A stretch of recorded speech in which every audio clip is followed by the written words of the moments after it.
Alors, dans Fallout 3, la suite justement de l'histoire principale, Tranquility Island, ou excusez-moi pour la prononciation, ou Abri 112. Alors, l'Abri 112 se situe caché dans un garage à gauche de la map. Pour plus de précision, c'est le garage Smith et Casey. Alors, petite parenthèse avant de continuer, il faut bien comprendre un truc, c'est que si vous voulez éviter toutes les premières parties des quêtes principales jusqu'au chapitre 2, ben vous pouvez vous rendre directement à l'Abri 112. Moi, connaissant Fallout 3, quand j'ai pas envie de me taper donc Rivet City, tout le reste, je vais à l'abri 112 directement. Voilà, je sors de mes catones et je vais à gauche. Bon, l'abri 112 vous offrira donc un aller simple pour retrouver votre père dans un monde virtuel. Alors, en gros, tous les habitants sont dans une sorte de IA, dans des capsules et vivent dans un monde parfait virtuel. Simplement, le directeur qui s'est donné l'avatar d'une petite fille a pété les plombs et a décidé de les torturer psychologiquement. Et du coup, vous avez que deux solutions pour sortir. La solution du bien et la solution du mal. Alors, la solution du bien, on va y arriver directement, c'est qu'il y a un bug dans ce monde virtuel et on vous le dira de suite. Faudra donc vous rendre dans la maison abandonnée et appuyer dans cet ordre sur certains objets. Vous verrez, il y a un petit son qui apparaît et quand vous y arriverez, vous ferez une porte virtuelle qui vous mènera à l'extérieur. Alors le code c'est radio cassé, la cruche en verre, le nain de jardin,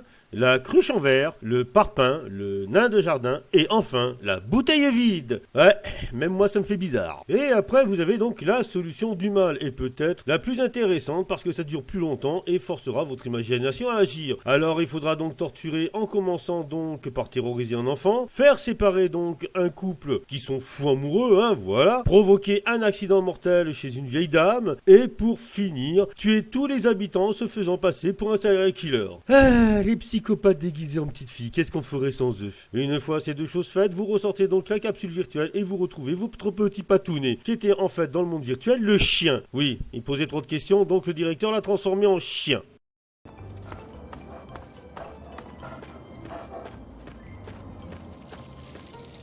Tu as finalement décidé de jouer, hein? Je sentais que ça marcherait. Ton approche a manqué d'inspiration, mais ça fera l'affaire.